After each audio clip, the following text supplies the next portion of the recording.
Have you gained weight? Have you lost weight? I think I'm about the same. About the same. Yes. Nobody has any complaints. I don't know. Speak up, boys. It was all true. I was behind in the rent, and they usually let you get about a week behind in the rent. And as soon as you know, they write me and say, "You're the only one who doesn't support this wonderful. It's not so wonderful unless you're working and paying your rent." Tom Kelly had asked me. I had done some beer ads for beer for him, and he had asked me to pose nude. Actually, I'd be in a bathing suit or something like that. So he asked me to pose nude, and his wife, Natalie Kelly, she'd be in the dressing room, and I'd be getting dressed and changing, so she said to him, probably, she ought to do nudes or something. And then sometimes other photographers, Willinger had asked me, well, we won't put his name on it, had asked me, and I would say, I don't do, I'm sorry. And one time, Andre Dienes, I went on an interview, and he said, so you do nudes? I said, no, I don't do nudes, never. So I always went around saying never. And then I got so far behind the rent, 4 weeks, and I was in debt and everything. So I called up and I said, are you sure they won't recognize? He said, I promise. I said, well, if it's at night and you don't have any helpers, to put up the lights. And I said, I don't know. I said, I'm shy and I don't want to expose myself to all the people you have. And I said, and at night. He said, all right, just Natalie and myself. So we did it. That's all. He just spread out some red velvet and had me lie down on the red velvet. I thought, they'd put some kind of lotion on you or something. Nothing. It was very simple and drafty. By the time it was known, I had already done the Asphalt Jungle. I was hired at Fox, and I remember they called on the set, the publicity department, and they said something to the effect, did you pose for a calendar? And I said, yes. Anything wrong? There was great anxiety, and the voice said, don't say you did. Say you didn't. I said, but I did. I signed the release, and I did, and I feel I should say it, so I did. And they were very unhappy about it. No, I was really hungry to eat. I always supported myself. I was never what you'd call, I don't know, how can I say it? No one else ever supported me in my life, in my older life, well, I didn't. I had no family, and I had no place to go just to have a roof over my head.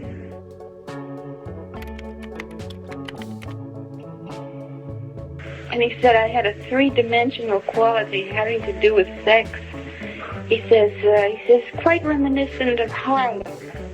Marilyn, I've often wondered, being the sex symbol of the movies, are you ever offended when men pass by and whistle or things like that? I'm honored.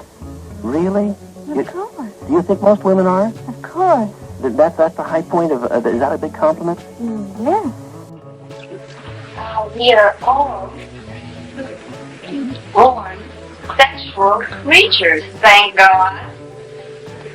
It's a pity so many people despise and crush this natural gift.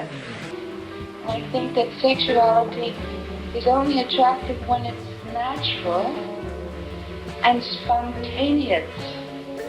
If I'm going to be a symbol of something, I'd rather have it sex than some other thing they got symbols of. See, that's the trouble. A sex symbol becomes a thing. You just hate to be a thing.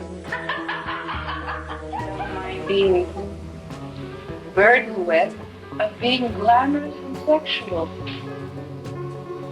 But it is a burden. Well, now, your picture has been on the cover of almost all popular magazines, hasn't it? No, not the Ladies' Home Journal. That you would like, would you? Yes. Why? Well, I used to long for it. I used to appear when I was modeling on men's magazine covers, such as, I don't know, Squint, Peep, Take a Peep, all those little They ask you questions like, well, just an example, what do you wear to bed? You wear pajama tops, the bottoms of the pajamas, or a nightgown, or what kind of... So I said, Chanel No. 5, because it's the truth. And yet I don't want to say nude, but it's the truth. Or, I don't know. All of those things come from the truth if you let it be from the truth. Because otherwise it's hard to know where to start if you don't start with the truth.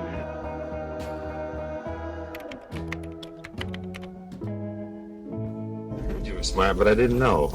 I'm not. Yes, sure. Don't let me fool you. I'm not.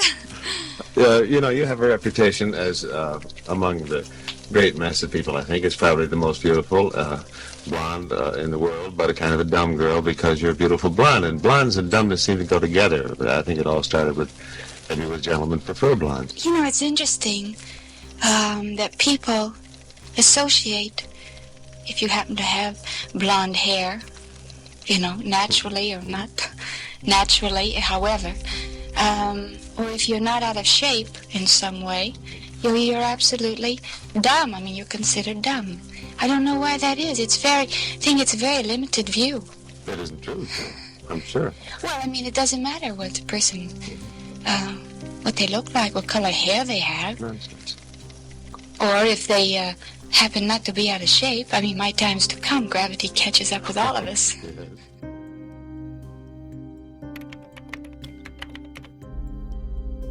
Fair to say that you got rather tired of playing the same kind of roles all the time and wanted to try something different? Well, it's not that I object to doing musicals or comedies. In fact, I rather enjoy it. But I would like to do also dramatic parts too. That covers it. One time, a very wonderful director, Kazan, said, I had no ambition. That was my problem, my trouble. But I would like very much to be a fine actress, a true actress, that's what I mean by fine, a real actress. I would like to be happy, but who's happy?